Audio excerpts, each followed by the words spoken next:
မြန်မာနိုင်ငံကကျေးလက်နေပြည်သူတွေဟာကျန်းမာရေးပညာရေးချွတ်ချုံကြမှုတွေနဲ့ဆင်းရဲတွင်တန်တရားထဲမှာနှစ်ပေါင်းများစွာကျင်လည်နေထိုင်ခဲ့ကြရပါတယ်။နေ့စဉ်ဘဝရှင်သန်ရက်တည်ရေးအတွက်တဘာဝတရားဇာတတွေပေါ်မှာပဲလုံးဝမိကိုအားထားခဲ့ကြတာပါ။မြမကျေးလက်လူထုဟာတဘာဝပတ်ဝန်းကျင်ယိုယွင်းပျက်စီးလာမှုကမ္ဘာရာသီဥတုပြောင်းလဲမှုဒဏ်တွေကိုအထိကိအခန်းစားရဆုံးလူသားတွေထဲမှာပါဝင်လာခဲ့ရပါတယ်။ကလေးလေးတွေနဲ့ငားချစားရတယ်ပေါ့ရင်ပြီးတော့အဲ့လိုမျိုးယာဒီမသားတဲ့အခါကျရင်ထင်းခုတ်စားရတယ်လေထင်းခုတ်စားရတယ်အဲ့လိုမျိုးအစင်မပြေရောက်ပေါ့စီးပွားရေးအစင်မပြေရောက်ရရစားစားပဲတက်တက်လုံးဝမခံနဲ့အဲ့ကျွန်တော်အခုဒီစိတ်ဆိုင်အလုံးနဲ့စမ်းချောင်းဆိုရင်အခုကောင်းတဲ့နှစ်ကတော်တော်ကြီး2လလောက်ရှင်မရပါနေတယ်ပေါ့ကြွားတဲ့ကကျွန်တော်အနည်းဆုံးချစ်တောင်9တောင်လောက်ပို့တူရယူကို17တောင်12တောင်အဲ့လောက်ရေကောင်းမှမရခြင်းပေါ့နော်ဒီတော့ဒီတောင်တွေမရှိလို့ငါးသားပစုံတွေရှာလို့ဖို့လို့မရတဲ့အခါကျတော့မိသားစုတွေကဂျုံရကြပန်းအလုပ်ကလေးတွေကိုလည်းလုပ်ရတယ်ပြီးလို့ရှိရင်ဟိုပင်လယ်ပင်မြကိုထွက်ပြီးတော့လဲအရင်ကဆို6နှစ်နဲ့မှရှာလို့မိသားစုစားလောက်တယ်လေအခုဆိုတော့6နှစ်နဲ့မှရှာလို့မဖူးလုံးတဲ့အတွက်ကြောင့်ပင်လယ်ကိုလိုက်ရတယ်ပင်လယ်ကိုထွက်ရတာမျိုးအဲ့လိုမျိုးပေါ့ဆိုတော့အခက်အခဲတွေကတော့ဘာဖြစ်ဖြစ်ဟိုမိုးလေဝသမကောင်းမှုဆိုရင်ပြန်ဝင်လာမိုးလေဝသကောင်းရင်ထွက်အဲ့လိုမျိုးပဲခြာဖွေစားတောက်ကြတာပေါ့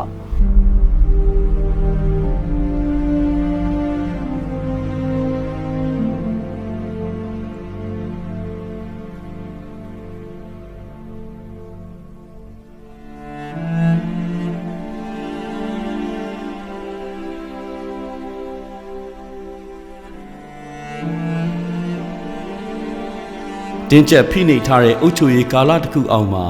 အရက်ဖက်အဖွဲ့အစည်းတွေရဲ့အခမ်းကဏ္ဍတွေမှီးမင်ခဲ့ရပေမဲ့မြမသမိုင်းမှာအကြီးမားဆုံးတဘာဝဘေးဒဏ်ဖြစ်တဲ့2008နာဂစ်မှုန်တိုင်းကြီးအပြီးမှာတော့မြန်မာနိုင်ငံကအရက်ဖက်အဖွဲ့အစည်းတွေရဲ့ရုန်းကန်လှုပ်ရှားမှုတွေကဒီရေမြင့်တက်လာခဲ့ပါတယ်။ကိုကျွမ်းကျင်ရာနယ်ပယ်အသီးသီးမှာပြန်ကျဲလှုပ်ဆောင်နေကြတဲ့အရက်ဖက်အဖွဲ့အစည်းတွေကိုမြန်မာနိုင်ငံပတ်ဝန်းကျင်ထူထောင်ထိန်းသိမ်းရေးကွန်ရက်Myanmar Environment Rehabilitation Conservation Network မန်းကိုထူထောင်ပြီးစူးစီးချိတ်ဆက်နိုင်ခဲ့ကြပါတယ်။ရှေ့ဆက်ပြီးတော့ဘယ်လိုသွားကြလှုပ်ဆောင်ကြမလဲပေါ့နော်ဒီလိုမျိုး overlap မဖြစ်အောင်အဲ့ဒီကနေစတင်ပြီးတော့ကျွန်တော်တို့ဒီကွန်ရက်တစ်ခုဖွဲ့တဲ့နဲ့ကွန်ရက်ဖွဲ့ပြီးကကြမှာဝိုင်းဝန်းလုပ်မယ်ဆိုလို့ရှိရင်ဒါအောင်မြင်မှုတွေလည်းပို့ရမယ်overlap ဖြစ်တာတွေလည်းကျွန်တော်တို့ဖယ်ရှားနိုင်မယ်ပြီးပြီးတော့ပူပေါင်းဆောင်ရွက်တဲ့အတွက်ပို့ပြီးတော့ strong ဖြစ်လာမယ်ဒါကျွန်တော်ပို့ရင်လင်းပြောရရင်ဒါရက်ဖွဲ့ဖွဲ့စည်းအများစုမှာသူတို့မှာလှုပ်ချင်တဲ့စံတာတွေကြွညင်မှုတွေရှိတဲ့တခုကိုတွားပြီးတော့အဓိကကွင်းထဲမှာလှုပ်ပြီးတော့မှနောက်ပိုင်းဒီဒါသင်းဖွဲ့စီမင်းတွေဘာတွေကိုပြန်လဲစဉ်းစားကြတာတွေလှုပ်လေလှုပ်ထားရှိကြတယ်ပေါ့နော်တိုးတော့မန်းရဲ့ထူခြားချက်ကစတဲ့ကကိုပြင်းနဲ့ရှင်းရှင်းလင်းလင်းနဲ့ဒီကျွန်တော်တို့သင်းဖွဲ့စီမင်းတွေကိုတကယ်ဒူးတိုက်ဆွေးနေပြီးတော့အတီးပြုเนาะတကယ်ကိုမဲခွဲဆုံးဖြတ်ပြီးမှလုပ်ခဲ့တာဖြစ်တဲ့အတွက်ဒါကျွန်တော်အသင်းအဖွဲ့အနေနဲ့တော်တော်ထူးခြားတဲ့ဖြစ်စဉ်လေးနဲ့เนาะစနစ်တကျလေးပေါ်ပေါက်လာတဲ့ဖွဲ့စည်းဖြစ်တယ်လို့လည်းကျွန်တော်ဒါလေးကိုပြောချင်ပါတယ်ပညာမျိုးစုံပါကြတာပေါ့နော်အတွေ့အကြုံမျိုးစုံရှိကြတယ်ကျွန်တော်အနေနဲ့ကြည့်မယ်ဆိုရင်ကျွန်တော်တို့ပညာအဓိကပေါ့နော်ထိုနည်းတူတော့ကျွန်တော်တို့ထဲမှာစိုက်ပျိုးရေးမွေးမြူရေးဆရာဝန်ရစာပါပါတယ်ဥပဒေပညာရှင်အကုန်ပေါ့နော်ဆိုတော့ဘယ်ဆုံးပညာရေးရှိကြတယ်ပြီးတော့မှဘယ်ဆုံးအတွေ့အကြုံပေါ့နော်အများဆုံးရှိကြတယ်ဒါကြောင့်မလို့ကျွန်တော်ဒီလူပုဂ္ဂိုလ်များနဲ့ကျွန်တော်တို့တာဝန်ယူရတဲ့လုပ်ငန်းစီမံကိန်းတွေအကောင့်ထဲပေါ်တဲ့အခါမှာအလွန်ထိရောက်ပါတယ်နယ်ပယ်အသီးသီးကအရက်ဖက်အဖွဲ့အစည်းပေါင်း18ဖွဲ့နဲ့ချိတ်ဆက်စူးစီးလိုက်တဲ့မြန်မာနိုင်ငံပတ်ဝန်းကျင်ထူထောင်ထိန်းသိမ်းရေးကွန်ရက်ကို2009ခုနှစ်ဩဂုတ်လ1ရက်နေ့မှာစတင်ဖွဲ့စည်းနိုင်ခဲ့ကြပါတယ်။ဒါဟာမြန်မာအရက်ဖက်အဖွဲ့အစည်းရဲ့လှုပ်ရှားမှုသမိုင်းမှာ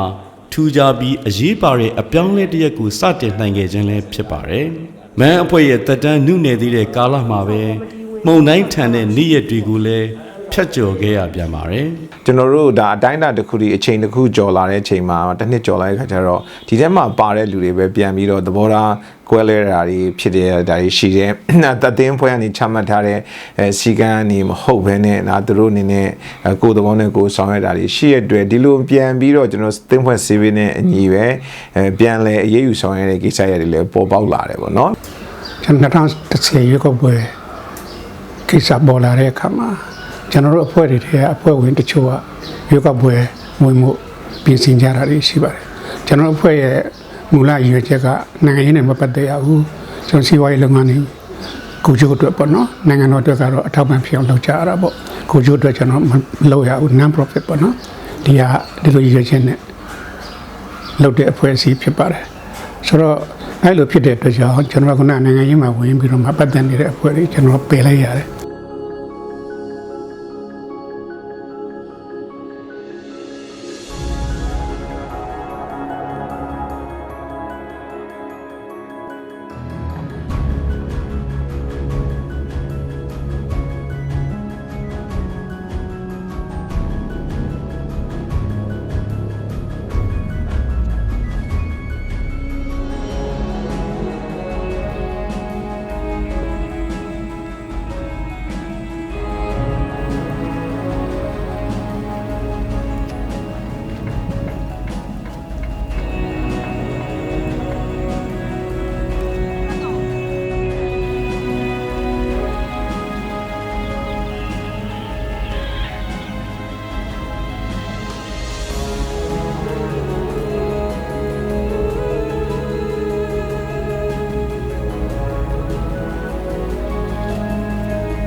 နာဂစ်မှုန်တိုင်းပြီးမွေးဖွားပေါ်ပေါက်လာခဲ့တဲ့မန်းဟာ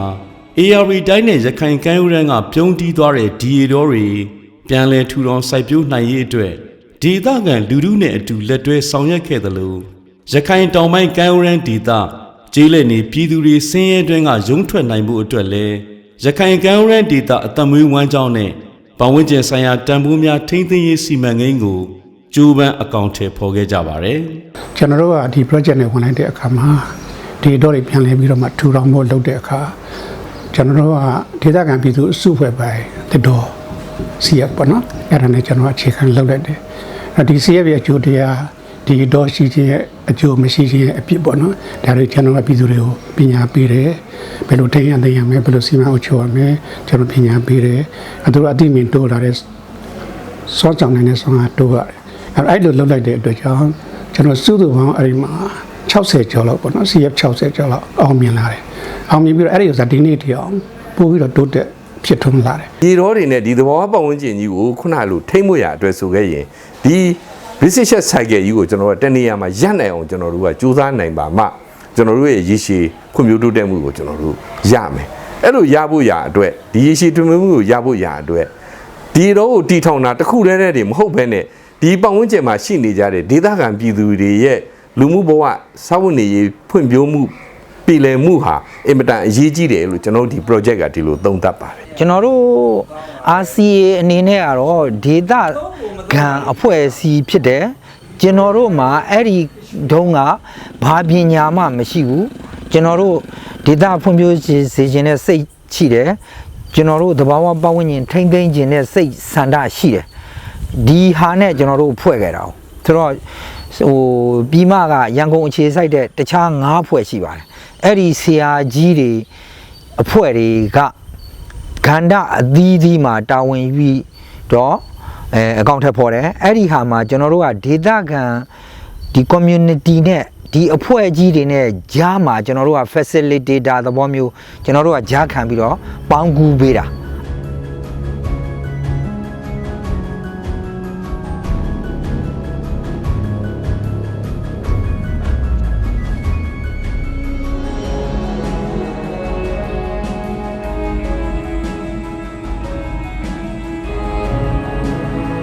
လေဖန်မြန်မာရဲ့ကုညီထောက်ပံ့မှုနဲ့မန်းက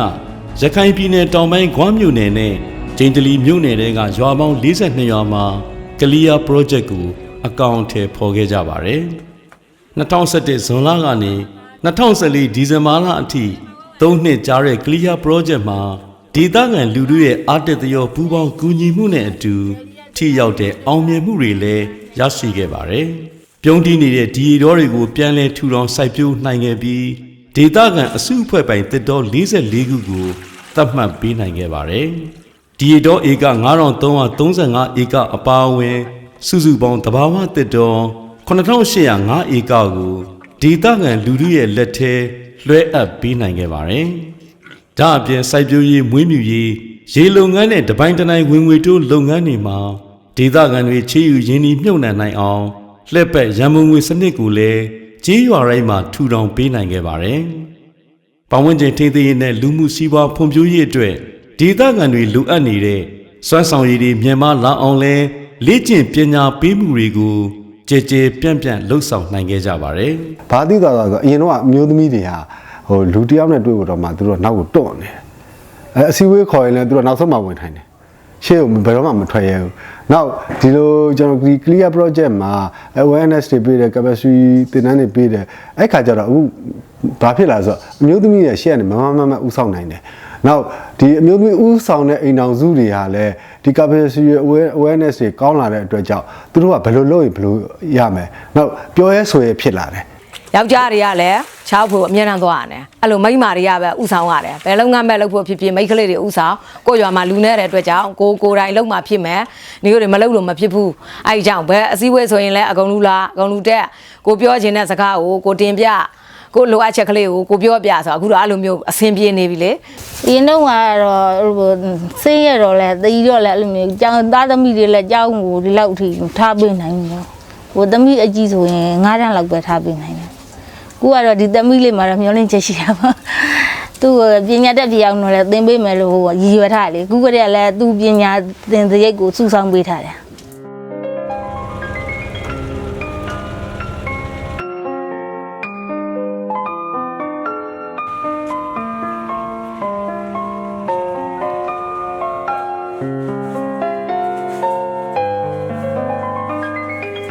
ဒီလောက်ရေရှည်အတွင်းမှာဒီကရိယာပြောချက်ရဲ့အကျိုးအမြတ်ကကျွန်တော်တို့မှာလက်တော်လေးဆက်လေးကြီးငကုံးညိုပိုက်အစားတော့ဒါဝင်ငွေဟိုများဆရနိုင်တဲ့လုပ်ငန်းရှင်တွေဖြစ်သွားတာဟိုပဲကျွန်တော်ကဒါဂုဏ်ယူမဆုံးပါဘူးလို့ကျွန်တော်ကြေးရွာလေးအတွက်အားလုံးပူပေါင်းပါဝင်ပြီးတော့ကြေးရွာမှာဒီလိုမလုပ်ရင်မရပါလားဆိုတဲ့အတွေးခေါ်မျိုးရှိလာတယ်ဘယ်လိုလဲဆိုတော့ကိုမိသားစုစားဖို့နေရပြည်လဲလို့အဆင်မပြေဘူးရက်သူရွာသားတွေအကုန်လူအစဉ်ပြေမှကျွန်တော်တို့တိုးတက်မယ်နိုင်ငံတော်မှာလည်းထုံနည်းတူသားပဲကိုတယောက်တည်းစားလို့ကိုတယောက်တည်းကောင်းစားလို့မရဘူးအဲ့ဒီပုံစံမျိုးအတွေးခေါ်တွေနဲ့ကျွန်တော်တို့ဒီခွင့်ပြုရေးတွေရောက်လာတဲ့နဲ့အညီကျွန်တော်တို့အဲ့လိုလှုပ်ဆောင်ခဲ့ရတယ်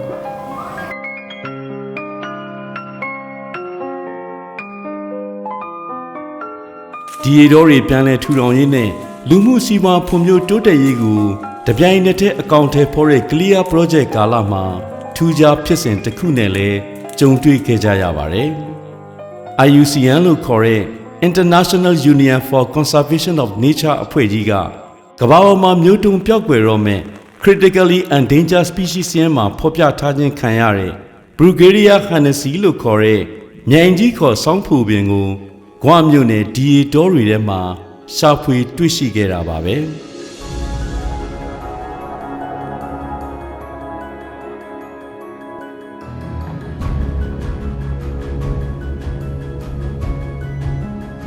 ကျိန်တလီစီမံကိန်းမှာနောက်ထူးခြားချက်တစ်ခုကကျွန်တော်တို့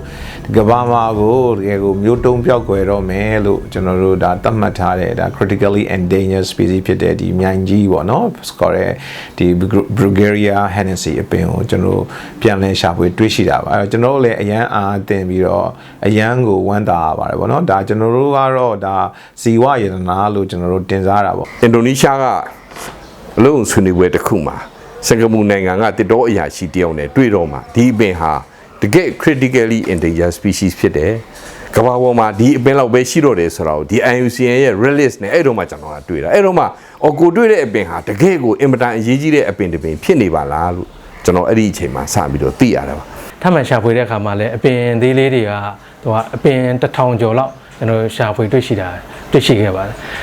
ဒီပင်မျိုးစိတ်ကဘယ်လောက်ရှားပါလဲဆိုရင်တခြားနိုင်ငံတွေမှာဆိုရင်ကျွန်တော်တို့10ကဏ္ဍအောင်မှာပဲရှိတဲ့အနေအထားရှိပါတယ်မြန်မာနိုင်ငံမှာတော့အခုလိုရှာဖွေတွေ့ရှိတာအောင်မြင်တဲ့ဒီမှတ်တိုင်တစ်ခုကျွန်တော်တို့လို့ပြောနိုင်ပါတယ်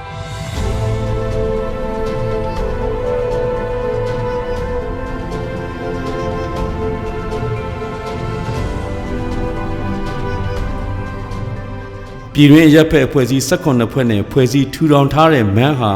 အခုဆိုရင်အဖွဲ့အစည်းပေါင်း29ဘွဲ့အထိပါဝင်ချိတ်ဆက်လာပြီးကြဲကြဲပြန့်ပြန့်ပူးပေါင်းဆောင်ရွက်နေတဲ့ကြီးမားတဲ့ကွန်ရက်ကြီးတစ်ခုဖြစ်လာခဲ့ရပါပြီ။ဒါအပြင်မြန်မာနိုင်ငံမှာအမျိုးသားအဆင့်ဖွဲ့စည်းထားတဲ့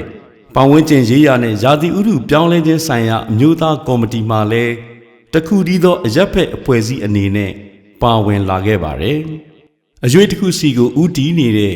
မြန်မာနိုင်ငံရဲ့ကြီးမားတဲ့အပြောင်းလဲကာလမှာတဘာဝပတ်ဝန်းကျင်ထိန်းသိမ်းရေးနဲ့လူမှုစီးပွားဖွံ့ဖြိုးရေးဟာဟန်ချက်ညီဖို့လိုအပ်ပါတယ်။ခေတ်နဲ့လျောညီထွေရှိမဲ့အားကောင်းတဲ့မူဝါဒနဲ့ဥပဒေဆိုင်ရာတွေပြင်ဆင်ပြောင်းလဲမှုဖြစ်စဉ်မှာလဲမန်းကပါဝင်ကြိုးပမ်းခဲ့ပါတယ်။တစ်ချိန်ကျရင်မကြာတော့ကာလအတွင်းမှာကျွန်တော်လက်ရှိစီဝါရေးကိုအခြေခံပြီးတော့မှအုပ်ချုပ်နေတဲ့တတော်အုပ်ချုပ်လုပ်ကိုင်မှုစနစ်ကို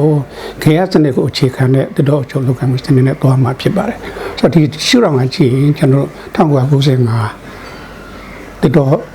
မူဝါဒဟာအားနည်းချက်ကလေးရှိတယ်။ဒီကနေ့အဝင်ကိုညပြအောင်ပြန်ပြီးတော့ပြင်ဖို့လိုပါတယ်။တတော်ဥပဒေတွေဒါပြန်ပြင်တဲ့အခါကျတော့ဒီအစုဖက်ပိုင်းတစ်တော်ကိုလမ်းညွှန်ချက်တစ်ခုတည်းနဲ့ဒီမဟုတ်တော့ပဲနဲ့ဒါကျွန်တော်တို့ရဲ့မူလဥပဒေကြီးတွေမှာပါဟိုပြဋ္ဌာန်းချက်တစ်ခုနဲ့ပါဝင်တော့အောင်လုပ်နိုင်တဲ့ပြောင်းလဲမှုတွေမူဝါဒတိုင်းဆိုင်ရာပြောင်းလဲမှုတွေရှိတယ်အဲ့လိုပြောင်းလဲမှုတွေမှာဆက်ဆက်ပြီးအောက်မှာလိုအပ်တဲ့ကျွန်တော်တို့ဒါဤဥပဒေတွေရေးတဲ့အခါမှာလဲဒါကို Community Forestry Enterprise ပေါ့ CFP ဆိုတော့ဒါစီးပွားရေးလုပ်ငန်းတစ်ခုအနေနဲ့လည်းလုံမယ်ဆိုရင်လုံနိုင်အောင်လမ်းဖွင့်ပေးနိုင်တဲ့ဥပဒေပိုင်းဆိုင်ရာခွင့်ပြုချက်တွေပါလာတယ်။ဒါကပြောရင်တော့ကျွန်တော်တို့ရှောင်းလို့မန်းရဒီလိုဖြစ်လို့ပြောင်းလဲမှုမှာအဓိကအနေနဲ့ဒါတိုက်တွန်းလို့ဆိုပြီးတော့အကြံပြုထဲမှာပါလို့ပြောလို့ရတယ်။ကျွန်တော်တို့ကွန်ရက်ကနေပြီးတော့ပါဝင်ပြီးတော့တက်နေတဲ့ဆောင်ရွက်ပေးခြင်းအပြင်အားကောင်းတဲ့မူဝါဒတွေဥပဒေတွေရှိလာမယ်ဒီဒေသခံတွေကလည်းစာဝတ်နေရေးဖူလုံလာပြီးတော့ဒီပတ်ဝန်းကျင်ထိန်းသိမ်းရေးကိုအသိစိတ်ဓာတ်ရှိလာမယ်ဆိုလို့ရှိရင်ကျွန်တော်တို့ဒီပတ်ဝန်းကျင်ထိန်းသိမ်းရေးကအောင်မြင်လာပြီးတော့ဗောနော်ဒီကောင်းမွန်တဲ့ဒီတဘာဝပတ်ဝန်းကျင်ကြီးနဲ့လူမှုအတိုင်းအဝန်ကြီးဖြစ်လာဖို့ကျွန်တော်မျှော်မှန်းပါတယ်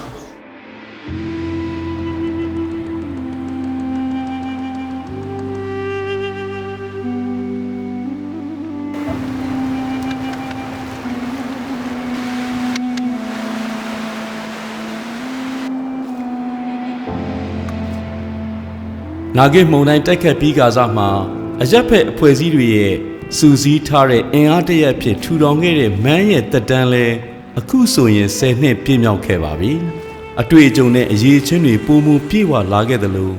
နမူနာယူလောက်တဲ့အောင်မြင်မှုမှတ်တိုင်တွေလည်းအထင်ကရစိုက်ထူနိုင်ခဲ့ပါတယ်။ဒါပေမဲ့တတော်ပြုံးတိမှု